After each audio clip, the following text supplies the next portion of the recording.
Niyakap ako ni Kara at ng ibang models. Pinilig ko ang ulo ko para maalog ang iniisip. "Congrats girls!" Anya sabay tawan ng pahisterya. "I'm so proud. Grabe, nagustuhan ng isang businessman." Hindi ko na masundan ang mga nangyayari. Yakapan at batian ang nangyari. Palingalinga ako sa sunod-sunod na batian at ngitian sa pictures. "Shots! Parte!" Sigaw ni Hugo na isa ring agent at stylist. "Thanks." Tinanggap ko ang shots na binigay at agad nilagok. Ilan pa ang natanggap ko sa kabuuan ng pagpapapicture. "Brandon!" Narinig kong sigaw ni Kara kay Brandon. Tumawa si Brandon at umiling na lang. May kabulastugan na naman sigurong ginawa. Nilagok ko ang isa pang inumin bago ako hinagisan ng rope at hinila ni Kira. "Girl, bihis ka na." Bulong niya at dinala ako sa isang kwarto. Maraming models na nagbibihis sa loob ng kwartong iyon. Busy din si Kara at lumabas agad. Nagmadali ako sa pagbibihis dahil minamadali ako ng mga co-models ko. "Bilis chis ka, picture tayo." Hinablot ko yung t-shirt na nakuha ko. Malaki iyon ng isinuot ko. Papalitan ko na sana pero hinila ako ng ibang models. "Oy, tika lang, bihis lang ako," sabi ko. "Okay na yan." Tinali ni Ami ang dulo ng t-shirt para makita ang pusod at tiyan ko. "Ayan, sexy na." Napilitan akong ngumiti sa camera. Mabilis na ni-click ang camera. Ngumisi ako at nagbatian kami ng mga models. "Labas tayo." Agad nila akong hinila. Nagka-picture kami kasama yung designers, yung businessman, sina Kira at Hugo. Iba't ibang post at sa bawat post ay nakakainom ako ng kung ano-anong inumin. Tumatawan na lang kami lalo na pag gumagawa ng kabulustugan ang male models. Pinilig ko ang ulo ko at doon ko namalayan na medyo tipsy na ako. Ilang shot din kasi ang nainom ko. "Bonfire!" Sigaw ni Ami sabay turo sa bonfire na ginawa ng mga male models malapit sa seashore. Nakapwesto na sila doon. May gitarang dala si Billy, may nilulutong barbecue si GB, at ang ibang male models ay umiinom na. Naging maingay din ang labas ng hotel. Mukhang nag-hire sila ng DJ. "Kumain na muna kayo," anyaya ni Kira. Magulong-magulo na dahil sa after party. Ni hindi ko mahagilap si Hector.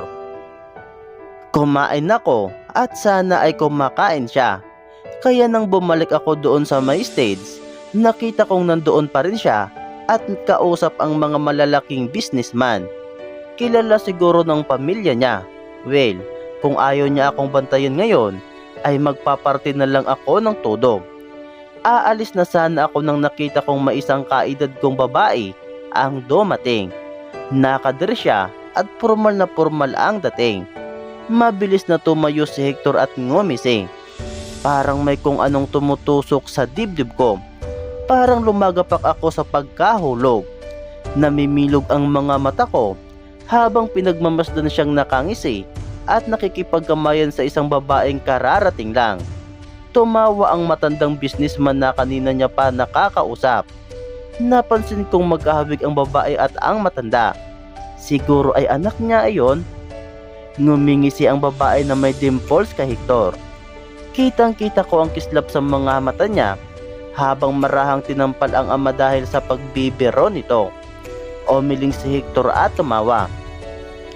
Parang unti-unting nanuot sa kalamnan ko ang katotohanang matagal ko nang alam pero hindi ko napagtuunan ng pansin.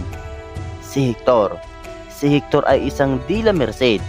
Mayaman sila at hindi kami magkaparehas ng estado sa buhay. Kaya may mga kilala siyang hindi ko kilala. Kaya kilala niya ang businessman na yan at ako ay hindi. Hindi kami magkapareho ng mundong ginagalawan. Pinanganak akong tama lang ang lahat ng resources, habang siya ay ipinanganak na sobra-sobra at hindi kailanman magkukulang. Iyon din ang dahilan kung bakit ganyan siya makaasta. Napakiramdam niya, kaya niyang kontrolin ang lahat. "Chase ka!" Natatawang sinabi ni Brandon sa likod. Napatalon ako at nilingon siya. "What is it, Brandon?" Pasigaw at medyo iritado kong tanong. "Oh, easy. Masyado tayong high blood." Humalakhak siya. Kitang-kita ko sa mga mata niya na medyo lasing na siya. Kanina pa ito lumalaklaki. May hawak pa siyang gin ngayon na inaalog-alog niya para matunaw ang ice. "Let's go back and have some fun." Inakbayan niya ako. Nilingon ko si Hector na hanggang ngayon ay naroon pa rin at kausap ang businessman at ang anak nito. Para akong sinusuntok diretso sa puso. Nakakapanlo mo. "Her." Binigay sa akin ni Brandon ang iniinom na gin. Tiningnan ko muna iyon bago nilagok. "Wow!" Sigaw ng ibang comodels ko at binuksan ang isang mamahalin na wine sa harap. Lahat ng shots glass na hawak ay binubuhusan ng wine sa tapat ng nagliliyab na bonfire. "Cheers!" Sigaw ni RJ at sabay-sabay kaming uminom. "Laro tayo! Laro!" Sigaw ni Bailey sabay hagi sa mga cards. "Poker!" Kumindat siya. Inabala ko ang sarili ko sa mga card games. Kaso nahihirapan ako kasi di ako marunong sa poker. Hindi lahat ang naglaro dahil may consequences ang matatalo. May truth order na mangyayari pag natalo ka. "Nice shirt!" Kumindat si RJ sa akin. Napatingin ako sa t-shirt ko. Nalaglag ang pangako nang narealize ko na kay Hector nga pala ito. Ito yung t-shirt na pinahiram niya sa akin noon. Yung may quote na kapag hinihimas, nagagalit. Uminit ang pisngi ko pero ipinagkibit balikat na lang dahil abala naman ang lahat sa laro. Nagtawanan kami ng angder para kay Brandon ay halikan yung isang foreigner sa liig. Nagulat ako nung na-bad trip siya. Hindi siya ganon dati. Lagi siyang game sa mga ganon. "Chicken!" Panunuyang sinabi ni Clark. Napatalon ako nang na-realize na naroon si Clark sa likod at nakahalo kip-kip. Unti-unti siyang lumapit malapit kay Billy. Nakita ko ang mga mata ng comodels kong dumiretso sa akin. Alam ko, kahit na hindi sila mga osisero at osisera, ay hindi pa rin maiiwasan na ganyan dahil may past kami ni Clark. "I'm no chicken." Pulang-pula ang mukha ni Brandon ng umiling. "Truth na lang," anya. Madaya," sabi ni Ami. "Truth, hindi ako madaya." Nanliit ang mga mata ko. "Okay din, Brandon. Sinong nasa Tagaytay?" Nagkibit balikat siya. "May mother." "Who else? Okay, next game." Tumawa siya. "Ang daya, you know what I mean." Sabi ko, "Enough cheese ka. Gimulit. Poker. Tayong tatlo ni RJ. Kanina ka pa di naglalaro." "Because I don't know how to play poker." "No damn excuses." Binigay niya na agad yung cards. Sa totoo lang, hindi talaga ako marunong magpoker. Kaya paniguradong talong-talong na ako sa game na ito. Kinalabit ko ang katabi ko at nagpatulong. Lagok din ako ng lagok sa mga bear at wine na nasa harap. Kinakabahan kasi ako. Kinakabahan dahil alam kong porsigido si Brandon. Porsigido siyang manalo sa pustahan nila ni RJ kahit 20 lang iyon. Kaya lang, pumusta siya kay Clark at nandito si Clark kaya patay ako dito. Enough of the truths, it's too boring. Reklamo niya nang nilahad ang cards niya. Hindi ko alam kung anong meron sa cards niya, pero suminghap at napa-aw ang lahat. I want it there. Kumindat si Brandon sa akin. Hinila ni RJ ang kamay ko at nakita nila ang talunan kong cards. Hinagis din ni RJ ang cards niya. Walang kwenta. Anya. O sige, what's your there? Naghahamon kong tanong. Mahal mo pa ba ang ex mo? Tanong ni Brandon. Natahimik ang lahat. Nakakabingi. Ang nararamdaman ko na lang ay ang mabilis na pintig ng puso ko. Kitang-kita ko ang malaking ngiti ni Brandon. Bahagya pa akong naguluhan dahil dalawa ang ex ko. Sinong ex? Kasi hindi ako makasagot kung di ko alam kung sino sa dalawa. Pinilig ko ang ulo ko at medyo nahilo ako sa ginawa. Kahit na alam kong awkward ay sinagot ko pa rin nang napagtanto kong si Clark ang tinutukoy niyang ex ko. Dahil wala namang alam ang lahat na may Hector ako. Hindi na. Humalukip-kip ako. Wala talagang filter ang bibig ko pag medyo lasing na. Lumalakas din ang loob ko kaya nakangisi ako nang nakitang naging awkward ang scene. Tumaas ang kilay ni Brandon. Wait a minute. I thought it's either. Asan na yung there? Sinigurado ko lang. Ngumisi si Brandon at suminghap. Well, if you don't love your ex anymore, kiss him. Sa lips. Kahit na natatamaan ako, ay namilog ang mga mata ko sa gusto niyang mangyari. No way. Napatingin ako kay Clark na umiiling. Tumatawa ang ibang co-models ko at mukhang nakarecover na sa sitwasyon. If you don't love him anymore, din ibig sabihin, sport na. Okay na mag-kiss, kahit sa lips. Kumindat si Brandon. I hit you, dude. Sabi ni RJ. Ang daya mo. Come on, it's just $20. Ani Brandon sabay tawa. Feeling ni Brandon na mananalo siya dahil hahalikan ko si Clark at mai-inlove na naman ako. Well, guess what? Matagal na akong naka-move on. Insta-move on nga ang nangyari dahil tinamaan ako ng insta-love kay Hector na bigla na lang nag-insta-hiwalay dahil sa insta-husga niya. Wala na bang tunay at malalim na pagmamahal ngayon? Lahat na lang instant? Alright then. Sigaw ko at tumayong bigla. Oh. Inalalayan pa ako ni JB dahil medyo natumba na ako dahil sa sobrang hilo.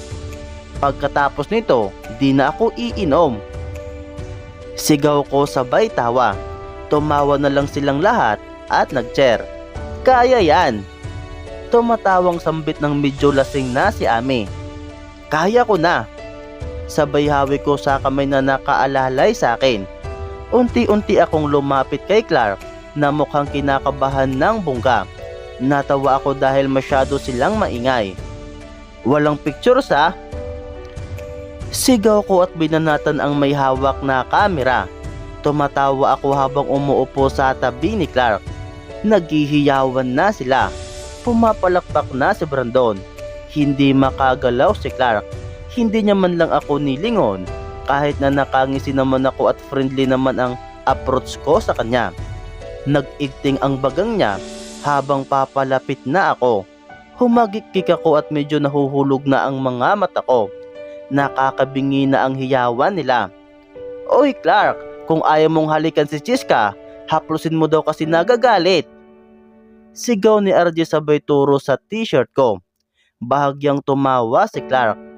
Paunti-unti kong nilapit ang mukha ko sa kanya. Hindi ko alam kung saan ko hinugot ang lakas ng loob ko. Siguro ay may gusto rin akong patunayan sa sarili. Siguro iyon ay dahil gusto kong patunayan na hindi na ako better sa aming dalawa. I'm cool with us. That it's all over. It's all okay. Bigla siyang lumingon sa akin kaya naglapat ang labi namin. Tumawa ang lahat at naghiyawan. Mapupungay na ang mga mata ko habang kitang-kita ko ang mga mata niyang nanlalaki. Mabilis lang yung halik ko. Tiningnan ko agad si Brandon na tumatawa at umiiling. See? Sabi ko. Tumatawa na ako na parang baliw. Unti-unti ko nang nakalimutan kung nasaan ako nang biglang may humila sa akin patayo. Nairita ako sa masyadong malakas na pagkakahila. Ano ba? Nakita ko ang galit ng mga mata ni Hector. Agad na nag-react ang puso ko. Unti-unti itong kumirot at hindi ako makahinga. Ops! Dinig kong may nagsabi nun. What are you doing? Matigas na accent ang ginamit niya para itanong ito sa akin. Galit siya. Alam na alam ko. Memorize ko na ang lahat sa kanya. Kissing Clark. Sagot ko nang nakangiti. While wearing my shirt? Mataman niyang tanong. Anong gusto mo? Halikan ko siya ng nakahubad? Nanlaki ang mga mata niya at nalaglag ang panga. Hector, it was just a game. Tumayo rin si Clark para sabihin iyon. Nakita kong kumuyom ang kamao ni Hector. Nagpipigil siya. Nagpipigil siyang manuntok. Mabilis ang hininga niya at kuyom na kuyom ang kamao habang tinitingnan si Clark.